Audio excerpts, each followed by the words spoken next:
루카가 전한 거룩한 복음입니다.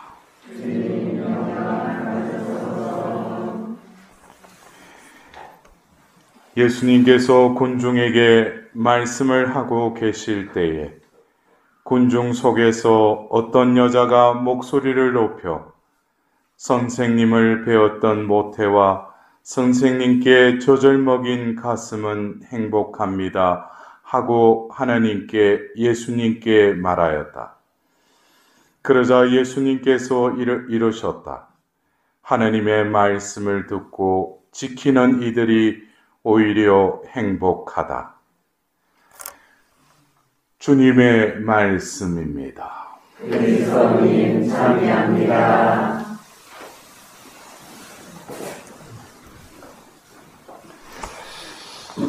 오늘 우리가 들은 복음에 등장하는 어떤 여자가 목소리를 높였다는 것은 뭔가가 이렇게 격양된 거죠, 그죠? 네. 그러면서 선생님을 배웠던 모태와 선생님께 젖을 먹인 가슴은 행복합니다 라고 할 때 우리가 어떤 감정 상태였을 것 같아? 어떤 격양됐는데 그 마음속이 어때서 예수님을 뵙고 예수님의 말씀을 듣고 또 예수님으로부터 흘러나오는 또 하나님의 그 은총을 받으면서 그의 영혼이 어땠을 것 같아요? 벅찼다. 또 기뻤다. 예. 그래서 오늘 우리는 일독서의 이사야서 61장의 이 말씀과 또 하답송의 우리가 후렴의 그 말씀, 또 오늘 복음의 이 말씀을 듣노라면 공통적인 게 기쁨이에요, 기쁨. 일독서에도 그러죠.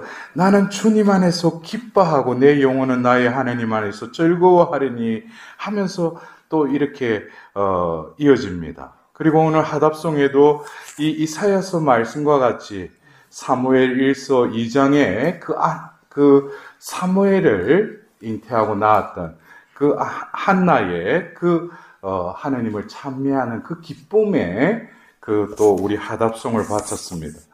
또 그리고 오늘 복음에서는 그 예수님 말씀을 들으면서 그 여인이 기뻐하면서 이런 말씀을 또 예수님께 드립니다. 여러분들 우리가 살면서 어쩌면 기쁨의 삶을 살기를 또 원하고 어떤 경우에는 우리가 기뻐하죠. 근데 우리가 진정으로 그 기쁨의 절정에 이르는 때가 언제인 것 같아요?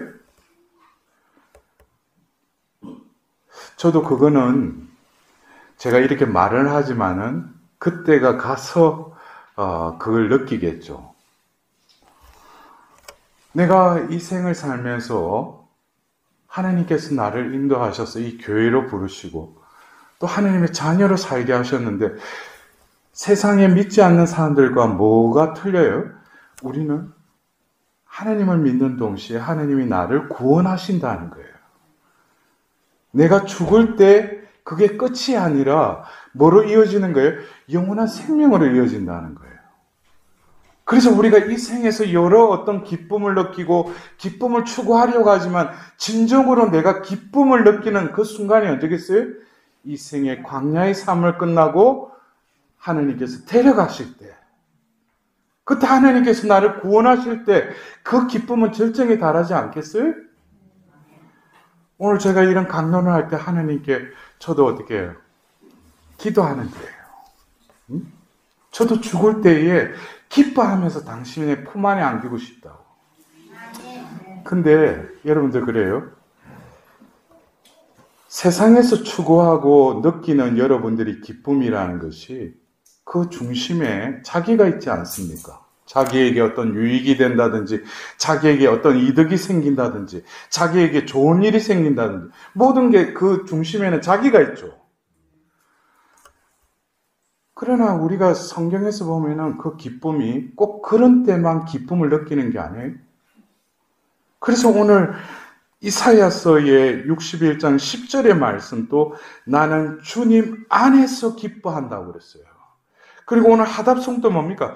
그 한나가 그 아들을 얻게 돼서 기쁜데 그것은 그 기쁨은 뭐예요? 저의 구원자 주님 안에서 제 마음 기뻐 뛰나이다. 성모님도 뭐예요? 내 영혼이 주님을 찬미하는데 이 기쁨은 주님 안에서 기뻐하며 이 기쁨은 주님 안에 있는 기쁨이라는 거예요.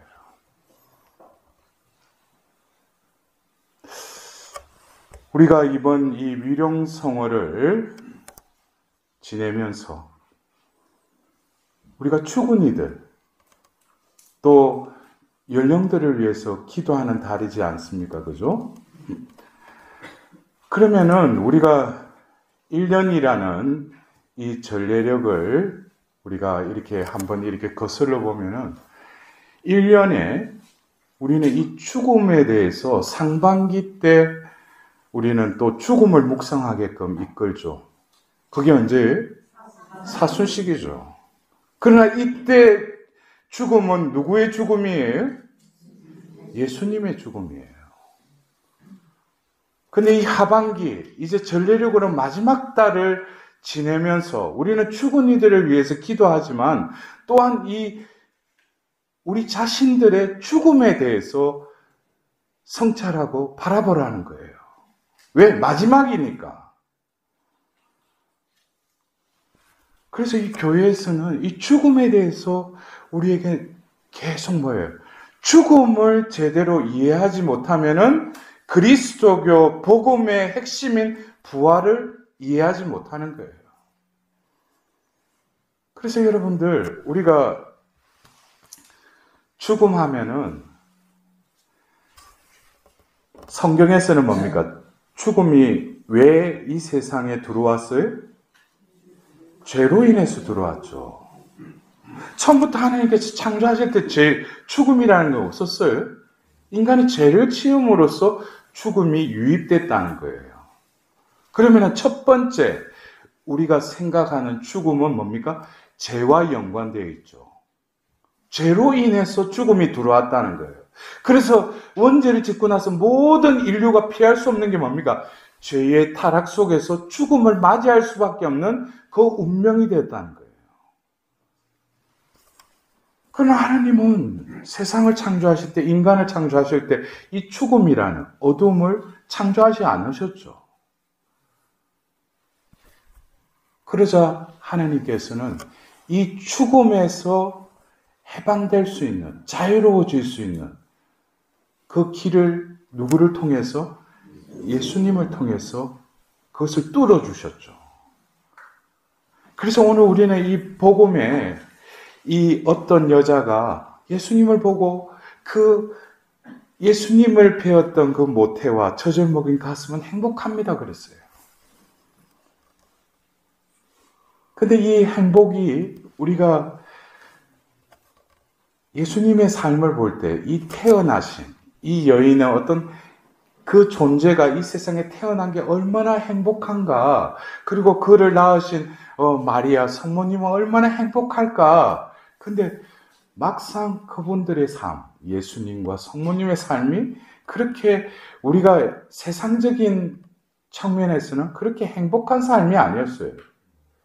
특히 끝을 보면, 제가 말하는 것은 부활 전에 인간들이 볼 수 있는, 목격할 수 있는 마지막이 뭐예요? 예수님이 십자가에서 죽으셨다는 거예요. 그리고 그 옆에 성모 마리아께서 그냥 피눈물을 흘리시면서 땅을 파면서 그 아들의 그 죽음을 목격할 수밖에 없는 그 처지. 그것은 어떻게 보면은 오늘 이 어떤 여자가 예수님을 계속 따르다가 결국 골고다까지 갔을 수도 있겠죠, 그죠? 그때 자기가 그 군중 속에서 그러한 행복하십니다 라고 했던 그것과 어떻게 돼요? 상황이? 이게 행복인가? 저분이 왜 저렇게 죽으시는가, 쩌짬하게.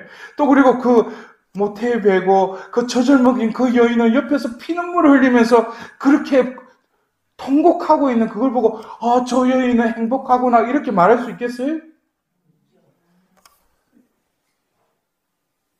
그래서 우리가 이 삶을 살아가는 데 있어서 우리는 죽음의 순간에는 뭐예요? 다들 슬퍼하죠. 그러나 슬픔 속에는 뭡니까?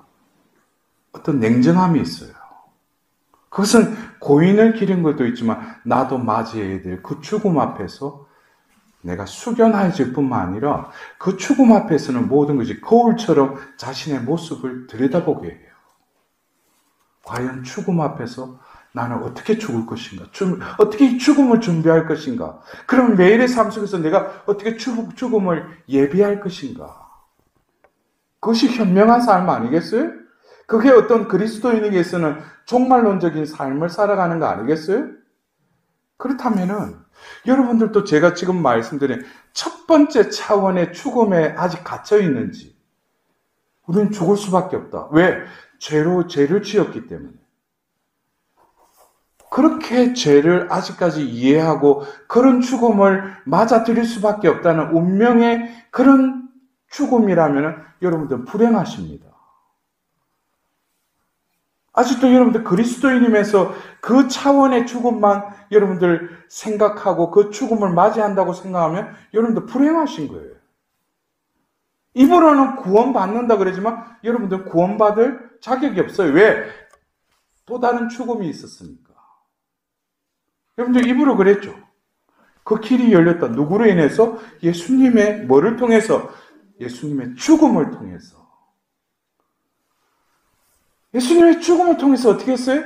그 죽음의 세력, 사망의 권세를 어떻게 쳐 이기셨죠. 그리고 사흘 만에 부활하셨죠. 그러면서 부활이 없는 죽음은 의미가 없어요. 그래서 바오로 사도도 고린도서에서도 그러죠. 예수님의 부활이 없다면 여러분들 신앙은 헛된 것이다 그러죠. 부활이 있기 때문에 이 죽음을 다시 보게 된 거예요. 이 죽음은 우리가 아담의 원죄 이후에 죽을 수밖에 없는 운명이었지만 죄의 속박 속에서 풀려날 수 없는 인류였지만 바로 그분의 죽음을 통해서 뭡니까? 죄를 쳐 이기셨죠. 악의 권세를 쳐 부수셨죠. 승리하셨죠. 그러나 우리는 어떻게? 지금도 그 주님의 죽음을 바라보는 그 사순 시기를 지내고 나서 성금요일 예수님의 그 십자가의 경배를 하면서 여러분들은 주님의 죽음만을 경배할 것이 아니라 바오로 사도의 말씀대로 한다면은 그것에 대해서 바오로 사도는 로마서 6장에 이런 말을 했어요. 여러분들은 모르십니까? 바로 예수 그리스도와 함께 죽은 세례를 받은 것을 여러분들 모르십니까? 그래요. 세례를 받았다라는 것은 예수 그리스도와 함께 죽었다는 거예요. 또 묻혔다는 거예요. 그리고 죽음으로 끝난 게 아니라 나를 다시 일으켰다는 거예요. 그래서 내가 뭐예요? 하나님 자녀가 돼버린 거예요. 여기서 말하는 세례를 통해서 죽고 묻히고 부활했기 때문에 우리가 교리상에 뭡니까? 세례를 받는 그 순간부터 그 이전의 모든 죄는 사함을 받는다. 이것이 바로 뭡니까? 예수 그리스도와 함께 죽었다는 거예요. 뭐가 죽었다? 옛 인간이 죽었다는 거예요. 나는 새로운 하나님의 자녀로 다시 태어난 거예요. 근데 여기서 그리스도인, 그리스도께 속한 자로서 이 죽음의 세력에서 해방될 수 있는 그 길을 이미 제시하셨어요. 예수님이 공생애 때는 자기를 버리라고 그랬어요. 나와 복음을 위해서는 목숨을 잃으라고 그랬어요. 그러나 이해를 못했어요. 근데 그것을 더 직선적으로 바오로 사도는 이렇게 말씀하셨어요. 나는 그리스도와 함께 십자가에 못 박혀 죽었습니다. 갈라티아서 2장에 그리고 더불어서 갈라티아서 5장에는 또 뭐라고 해요? 나는 내 욕정과 육을 십자가에 못 박았습니다. 그래요. 내 몸에는 그리스도의 인후가 박혀 있다는 거예요. 십자가 밖에는 자랑할 것이 없다는 거예요.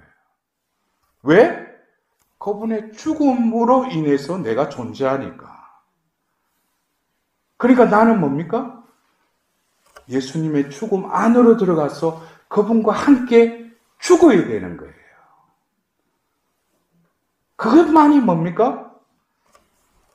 원죄 이후로 그 죽음의 건세에서 허덕이는 이 인류 속에서도 그 주님의 그 죽음에 합한 자들, 그리스도와 함께 죽은 자들, 그들은 뭡니까? 그 죄의 권세에서 주님의 죽음의 그 공로로 우리는 거저 죄에서 해방되는 거예요. 그래서 첫 번째 차원의 죽음, 두 번째 차원의 죽음, 세 번째 내 현재의 그리스도인으로서 살아가면서 이해하고 받아들이고 우리가 맞아들여야 될 그 죽음. 여러분들 여기까지 나아가셨어요? 그러니까 뭡니까? 우리가 죽음에 대해서 두려워하는 거예요.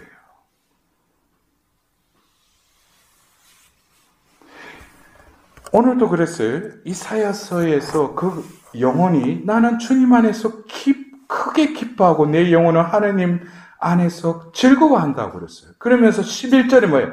땅이 새순을 돋아나게 하고 정원이 싹을 솟아나게 하듯 주 하느님께서는 모든 민족들 앞에 의로움과 찬미가 솟아나게 하시리라. 여러분들 보십시오. 땅이 새순을 돋는다고 했어요. 정원이 싹을 쏟는다고요. 그러려면 뭐가 우선돼야 돼요? 씨를 뿌리면 그 씨가 죽어야죠. 죽어야지 싹이 돋지 않아요?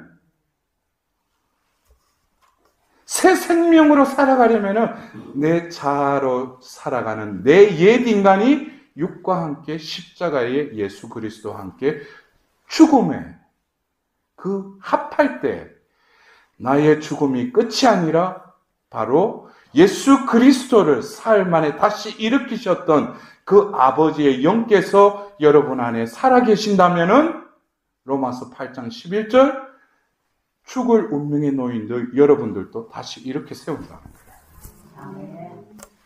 그게 바로 우리가 이 위룡성월에 죽은 이들을 위해서 기도한다는 것은 하느님 앞에서 살아있는 자로서 하느님께 기도할 때 그 기도가 상달되는 것입니다. 나도 죽음에 대해서 아직 성경에 나오는 그것도 이해를 못하고 내가 죽은 이들을 위해서 기도하는데 하나님 보실 때는 뭐예요? 너도 죽어 있다는 거예요. 에zeki엘서 37장에 그 골짜기에 수북히 쌓인 그 뼈들처럼 너도 육신에 숨을 쉬고 움직이지는지 모르지만 하느님 눈에는 뭐예요? 죽어 있는 시체라는 거예요. 그러니까 매일 생각하는 건 뭐예요? 세상 것, 내 것, 내 계획, 그것으로 분주하게 살아가는 거예요. 하느님 편에서 볼 때 뭐예요? 시체죠. 그래서 에ze키엘 예언자에게 뭐라고 합니까? 숨에게 예언하라고 그러죠. 그래서 그들에게 숨이 불어넣어지자 어떻게 돼요? 살갗이 부르면서 근육이 생기면서 힘줄이 붙으면서 다시 일어나죠. 그 수가 엄청난 숫자라고 그랬어요. 여러분들, 저는 그래요. 개인적으로 11월 달을 또 지내고 대림 시기를 맞으면서 제가 그래요. 하나님한테 기도하는 게 있어요.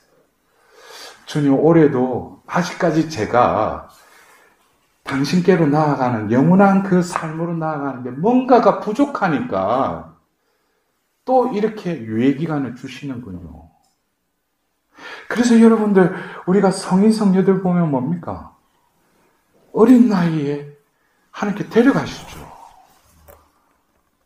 그거는 그 영혼을 볼 때 이미 그 낙원에 영원한 생명에 들어가도록 이미 통과를 했기 때문에 하나님께 데려가시는 거예요. 그렇다고 죄송합니다. 여기서 나이 많으면 그러면 나는 보면 그 아직까지 그거는 더 선업을 쌓으라고 또 살게 하시는 거예요. 근데 제 편에서는 어때요? 살아봤자 이 죄악의 이 세상 속에서 하나님의 그 테스트에 통과하면 하나님 제발 좀 죄 좀 데려가 달라고. 더 살 마음도 없어요. 이래 말하면 저 신부님 왜 저러나.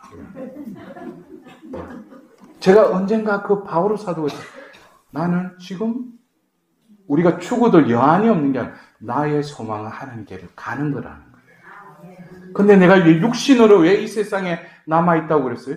복음을 전해야 되니까. 그러한 것이 내 안에 질서정연하게 정리가 안 되면은 남은 삶에 내가 노후에 어떻게 지낼까? 여러분들 살면 살수록 더 미궁에 빠져버려요. 분명한 내 삶의 목적, 신앙인으로 부르심받은 내 삶의 여정이 어디로 가 있고 어디쯤 와 있고 이제 어디로 나아가는지 그것에 대한 분명한 구도가 잡혀 있을 때 삶을 살면서 연연하지 않는다. 여러분들 어쩌면 우리가 성모님께 봉헌 드린다는 것은 성모님은 이미 피앗을 바라신 성모 용보 때 자신의 운명을 바라보셨어요. 그리고 시므온의 예언을 들으면서도 뭡니까? 그 가시밭길 같은 그 삶을 받아들일 수밖에 없어요. 왜? 말씀이 이루어지기를 바라셨으니까. 오늘 예수님의 그 말씀처럼 말씀을 듣고 지키는 이들이 오히려 행복하다고 그랬죠. 그 삶이 그냥 순탄한 탄탄대로예요? 아니죠. 가시밭길이고 나의 예상과 나의 기대와는 너무나 맞지 않는 그 고난의 길일지라도 성모님의 그 말씀이 이루어지기를 바랍니다라는 그 피앗으로 살 때 하나님께서는 뭡니까? 이 고난이 끝이 아니라 바로 영광의 부활로 이어지는 그 삶으로 나를 데려가실 거라고요. 그러면은 이러한 내 삶의 구도가 잡히면 어떻겠어요? 현세적으로 불평할 필요가 없죠. 이게 영원한 생명의 나라가 들어갈 정화요 또 다른 당금질이라면 기꺼이 받아들여야 되겠죠. 불평하지 않죠. 하나님한테 서운하다고 할 필요가 없죠. 네? 그래서 우리는 이 위령성월의 이 마지막 올해 이 전례력으로 마지막에 이 시기를 지내면서 묘지를 방문하고 죽은 이를 위해서 대사를 받기 위해서 기도도 하지만 자신의 그 삶의 그 운명에 대해서 죽어 없어질 존재가 아니라 예수 그리스도를 주님으로 내가 받아들임으로써 바로 예수 그리스도의 죽음 안으로 온전히 일치함으로써 십자가의 죽음에 나의 옛 인간을 죽임으로써 나도 뭡니까? 다시금 대림 시기를 통해서 다시금 내가 구원받을 수 있도록 오소서 주 예수님하고 대림 시기를 맞이할 때 알파요 오메가이신 예수님께서 내 삶을 주관하시고 새로운 한 해도 내가 좀 더 성숙한 신앙인으로서의 삶을 살아갈 수 있도록 하나님께서 나에게 막가진 축복을 내려주신다는 거예요.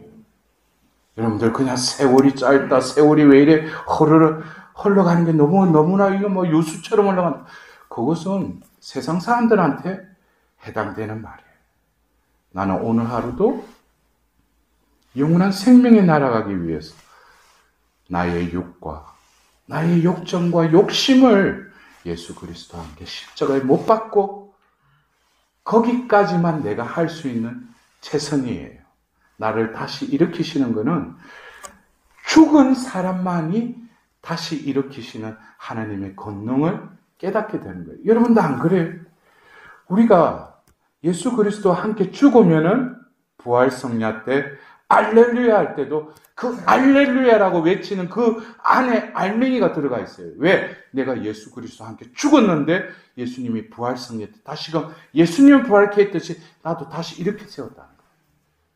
그럴 때 뭡니까? 세례서약 갱신을 할 때 다시금 새롭게 또박또박 믿습니다. 마귀를 끊어버립니다. 이걸 고백할 수 있는 거예요. 여러분들 우리는 신앙이 그냥 신조가 아니에요. 존재론적인 하나님의 은총의 체험과 더불어서 삶을 통해서 증거하는 것이 그리스도인의 삶입니다. 그래서 우리가 이번 이 위령 선물을 지내면서 오늘 말씀드린 그 죽음을 한번 묵상하면서 가까이 다가오는 얼마 남지 않은 그 죽음을 나는 어떻게 이해하고 받아들이고 깨닫고 그리고 온전히 그 죽음을 통해서 이 세상이 주지 못하는 그 기쁨을 만끽하리라는 그 기대로 살아간다면 여러분들 무엇부터 바뀌겠어요? 입술이 올라가. 지금 내가 힘든데도 뭐예요? 그것만 생각하면 기뻐. 마음은 뭐예요? 설레요. 왜냐하면 현실적으로는 너무 힘든 게 많지만 마음은 설렌다는 거예요. 그럴 때 어떻게 돼요? 오늘 이사야서의 그 나는 주님 안에서 기뻐하고 내 영혼은 나의 하나님 안에서 즐거워한다는 거예요. 이거는 세상 사람들이 몰라요? 한 입을 사는 그 왼수도 몰라요? 내가 낳은 자식도 몰라요. 나만이 하나님과의 그 통교 속에서 느끼는 기쁨이요 즐거움이라는 거예요. 그럴 때 여러분들 그래요. 그것이 나만이 느끼는 기쁨과 즐거움이 아니에요. 내 영혼이 그렇게 변화되죠? 먼저 같이 사는 사람들도 그 빛을 느껴요. 그전에는 뭘 바꿔라, 뭘 당신이 이거밖에 못해. 그런데 그런 말 할 필요 없어. 내가 지금 기쁜데, 내 영혼이 즐거운데, 그 빛은 덩경 위에 올려진 그 빛과 같이 주위를 밝힙니다. 그런데 여러분들 가정 안에 그 빛이 움터서 여러분들 가족들도 뭐예요? 회개하고 그 어둠의 세력으로부터 꺾고 새로운 생명의 길로 나아갈 수 있는 중요한 것은 나 자신이 죽음을 어떻게 받아들이고 그 죽음을 어떻게 준비하고 남은 삶을 주님 안에서 기뻐할 수 있는 그러한 삶을 살 때 여러분들의 가정이, 여러분들 공동체가, 이 나라가, 이 세상이